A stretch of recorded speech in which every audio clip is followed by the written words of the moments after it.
नमस्कार, स्वागत है आपका अध्ययन मंत्रा के इस YouTube प्लेटफॉर्म पर। मैं हूं नेहा और आप हैं #बच्चा पार्टी। तो आज कुछ विशेष बात मैं यहाँ पर आपके सामने कहने जा रही हूँ। वो क्या है, जरा देखिएगा स्क्रीन पर। ये आ चुका है DSSB का सिलेबस पीजीटी का, और पीजीटी के सिलेबस में पहली बार, क्योंकि ये सिलेबस आया है जहां पर ये बात बताई गई है कि जो सवाल होंगे वो कहां से पूछे जाएंगे। यानी कि पूरा सिलेबस हो चुका है डिफाइंड, और सिलेबस में आप देखिए कि कई सारे टॉपिक्स दिए हुए हैं। और संपूर्ण रूप से हम देखें तो यह है हिंदी साहित्य का इतिहास, हिंदी भाषा का उद्भव और विकास, और तीसरा काव्य शास्त्र। इसके अलावा व्याकरण व प्रयोजन मूलक हिंदी व पत्रकारिता से भी सवाल होंगे। इसके साथ साथ शिक्षण अभिक्षमता के भी सवाल पूछे जाएंगे। ये टॉपिक्स क्या होंगे, जरा एक बार हम डिस्कस कर लेते हैं।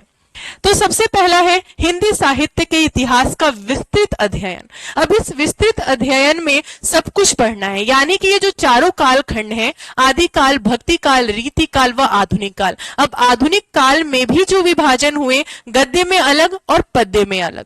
तो यदि पद्य की मैं बात करूं तो वो सब कुछ यहाँ पर दिया हुआ है। पद्य में क्या होगा, देखिए दूसरा टॉपिक आपका गद्य है। पद्य में पूरा जाएगा आपका भारतेंदु युग, द्विवेदी युग, छायावाद, प्रगतिवाद, प्रयोगवाद, नई कविता व साठोत्तरी कविता।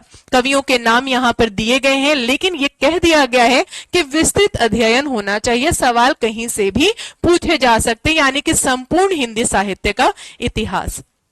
दूसरी बात कि ये जो गद्य साहित्य का विस्तृत अध्ययन है, अब गद्य की 5 प्रमुख विधाएं हैं। कौन कौन सी? उपन्यास, कहानी, नाटक, निबंध और आलोचना। उन 5 प्रमुख विधाओं से तो सवाल होंगे ही, लेकिन उससे अलावा और क्या होगा? जो अन्य विधाएं हैं, यानी कि रेखा चित्र, संस्मरण, रिपोर्टाज, डायरी, आत्मकथा, जीवनी आदि जितने भी हैं अन्य विधाओं में जो आते हैं, उनसे भी सवाल होंगे। ऐसा नहीं है कि सिर्फ प्रमुख विधाओं से ही सवाल होगा। ठीक है, चलिए दूसरी बात कि काव्य पर जो आधारित प्रश्न होंगे, 3 प्रश्न, सप्रसंग व्याख्या। अब कोई भी आपको काव्य पंक्ति दे दी जाएगी, आपसे उसके अंदर से सवाल पूछे जाएंगे। ये काव्य पंक्तियां किससे संबंधित होंगी, ये यहां पर दिया जा चुका है। कवि हैं अमीर खुसरो, विद्यापति, कबीर, दादू, रैदास, नानक, जायसी, तुलसीदास, केशव, सूरदास, मीराबाई, रसखान, देव, घनानंद, बिहारी, मतीराम, सेनापति, पद्माकर, भारतेंदु, हरिश्चंद्र। यानी कि आप देखिए कि जितने भी कवियों के नाम हैं, ये सारे कवि बहुत महत्वपूर्ण कवि हैं, जिनको हम विशेष रूप से हर कालखंड के अंतर्गत पढ़ते ही पढ़ते हैं। यानी कि सारे कवियों की जो महत्वपूर्ण पंक्तियां हैं उन पर नजर तो रखनी है। लेकिन हाँ, ये कविताएं कौन सी होंगी ये नहीं दिया गया है, लेकिन इनकी प्रमुख जो दोहे हैं, कविताएं हैं, या इनकी चौपाइयां, जिन्होंने जिस भी छंद में लिखा हो, जैसे घनानंद के कवित्व हो गए, तो वो पूछे जाएंगे। अब यहां पर संकेत दिया हुआ है, वो संकेत क्या है? एमए तक के पाठ्यक्रम में पढ़ी उपरोक्त लेखकों या कवियों की प्रसिद्ध रचनाएं। मैंने क्या कहा? प्रसिद्ध रचनाएं। तो ये भी यहां पर प्रसिद्ध रचनाओं से ही सवाल होंगे। अगला, सप्रसंग व्याख्या एवं आशय स्पष्टीकरण पर आधारित विषय परक प्रश्न, भाषा शैली पर आधारित प्रश्न। फिर से भारतेंदु शुक्ल जी, प्रेमचंद, जैनेन्द्र कुमार, हजारी प्रसाद द्विवेदी जो बहुत बड़े आलोचक हैं, धर्मवीर भारती, रामविलास, यहां पर देखिए धर्मवीर भारती है लेकिन यहां पर मिसप्रिंट हो गया, धर्मवीर भारती, निर्मल वर्मा, रेणु, कृष्णा सोभती, भीष्म साहनी, शेखर जोशी, विष्णु खरे, ममता कालिया। ठीक है,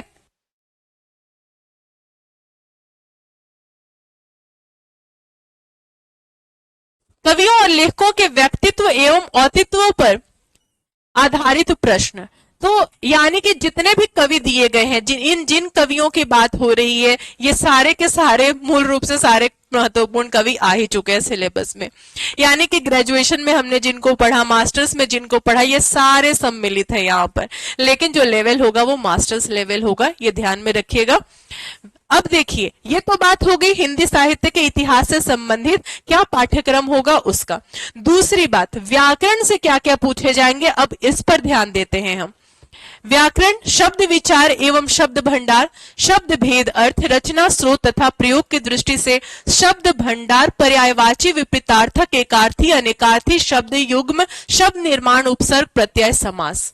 व्याकरण में और भी आपसे पूछा जाएगा पद विचार, पद बंध पद परिचय, संज्ञा सर्वनाम विशेषण, क्रिया क्रिया विशेषण, पद बंध भेद प्रयोग पद परिचय, वाक्य विचार, वाक्य संरचना, वाक्य भेद अर्थ एवं रचना की दृष्टि से वाक्य परिवर्तन, वाक्य संश्लेषण, वाक्य विश्लेषण, संधि, स्वर संधि, व्यंजन संधि और विसर्ग संधि, ये तीनों पूछे जाएंगे। अपठित बोध यानी कि अपठित गद्यांश और पद्यांश आएंगे, उस पर आधारित 5-5 सवाल जो आते हैं वो पूछे जाएंगे। गद्यांश साहित्यिक या वर्णनात्मक किसी भी तरीके का ये हो सकता है। काव्य शास्त्रीय अध्ययन, अब पूरा काव्य शास्त्र यहां पर दिया गया है। काव्य शास्त्र के 6 संप्रदाय आपको पढ़ने हैं, रस, अलंकार, रीति, ध्वनि, वक्रोक्ति और औचित्य। जो काव्य शास्त्र की भूमिका में हम पढ़ते हैं, काव्य लक्षण, काव्य हेतु, काव्य प्रयोजन, उन पर भी आपको विस्तृत रूप से पढ़ना है। इसके अलावा क्योंकि शब्द शक्ति की बात हो रही है, अभिधा, लक्षणा और व्यंजना, तो जब भी हम ध्वनि संप्रदाय पढ़ते हैं तो ध्वनि संप्रदाय को पढ़ने में हमें शब्द शक्ति पढ़ना ही होता है, क्योंकि उसी पर तो आधारित है लक्षणा मूला ध्वनि, अभिधा मूला ध्वनि जिसे हम कहते हैं, अविवक्षित वाच्य ध्वनि, विवक्षितान्य पर वाच्य ध्वनि, संलक्ष्य क्रम व्यंग्य ध्वनि, असंलक्ष्य क्रम व्यंग्य ध्वनि। उसके अलावा आप देखिए अर्थांतर संक्रमित वाच्य ध्वनि, अत्यंत तिरस्कृत वाच्य ध्वनि, तो ये कहां से आता है? ये ध्वनि से आएगा, और ध्वनि यानी कि शब्द शक्ति आपको जाननी ही है। तो आपका जो बेस होगा, अब जैसे रीति है, रीति संप्रदाय, तो रीति संप्रदाय में वैदर्भी, गौड़ी और पांचाली आप पढ़ते हैं, लेकिन उसको पढ़ने के लिए, जानने के लिए आपको काव्य गुण तो पढ़ने ही होते हैं, यानी कि ये चीजें हमें काव्य शास्त्र के अंतर्गत पढ़नी है। तो यहां पर बात हुई है भारतीय काव्य शास्त्र की, ठीक है। इसके अलावा यहां पर क्योंकि अभी तक पाश्चात्य काव्य शास्त्र नहीं आया, ध्यान रखिएगा, लेखन कौशल और पत्रकारिता, पत्रकारिता से संबंधित विषय, प्रिंट माध्यम, समाचार और संपादकीय, रिपोर्ट, आलेख, फीचर लेखन, साक्षात्कार, रेडियो व दूरदर्शन के लिए क्या लेखन होते हैं, विज्ञापन लेखन कैसे किया जाता है, यानी कि पत्रकारिता से संबंधित जो बेसिक बातें हैं वो आपको जाननी है। काव्य शास्त्र, आधुनिक काव्य, नाटक और रंगमंच, विशिष्ट रचनाकार, भाषा विज्ञान और हिंदी भाषा, यानी कि हिंदी भाषा के उद्भव और विकास पर भी बात होगी। तो जो मैंने शुरू में कहा कि हिंदी भाषा का उद्भव और विकास, हिंदी साहित्य का इतिहास, काव्य शास्त्र, व्याकरण, पत्रकारिता और शिक्षण अभिक्षमता, यहां से सवाल आपके आएंगे। हिंदी आलोचना तो गद्य की विधा में ही आता है, जहां पर हम आचार्य रामचंद्र शुक्ल, हजारी प्रसाद द्विवेदी, मैनेजर पांडे, नामवर सिंह, रामविलास शर्मा जी, डॉक्टर नगेंद्र जैसे प्रमुख आलोचक आते हैं, उन्होंने किसके लिए क्या बातें कही हैं उस पर विचार करेंगे, ठीक है। और यहां पर टीचिंग एजुकेशन एंड मेथडोलॉजी, शिक्षण अभिक्षमता के भी सिलेबस डिफाइन किए गए हैं, पहले नहीं होता था, तो पता ही नहीं होता था कि किस तरह के सवाल पूछे जाएंगे, लेकिन अब क्योंकि ये बता दिया गया है कि शिक्षण अभिक्षमता के ये टॉपिक्स पूछे जाएंगे, आपकी इंग्लिश में ही दिया हुआ है, इसका हिंदी रूपांतरण आप उसमें पढ़ लेंगे। Learning and teaching, language across the curriculum, understanding discipline and subject, gender, school and society, pedagogy of school subject, knowledge and curriculum, assessment for learning, creating and inclusive school, समग्र शिक्षा के लिए हम जो बात करते हैं, childhood and growing up, drama and art in education, क्या महत्व है ड्रामा और आर्ट का, कला का क्या महत्व है स्कूल में, एजुकेशन में, तो ये सारी बातें होंगी। ये पूरा सिलेबस है हिंदी पीजीटी DSSS का। उम्मीद है कि आपको बातें समझ में आ गई होंगी, एक संपूर्ण रूप से एक भूमिका बन गई होगी मस्तिष्क में कि हमें क्या पढ़ना है, क्या जानना है और कितना करना है।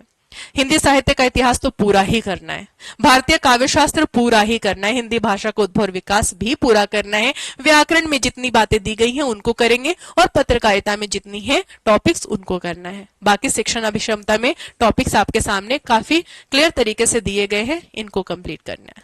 चलिए फिर, तो धन्यवाद हमारे साथ जुड़ने के लिए, और इसी तरीके से आप चैनल से जुड़े रहिए ताकि नए नए नोटिफिकेशन आपके सामने आते रहें। बहुत बहुत धन्यवाद।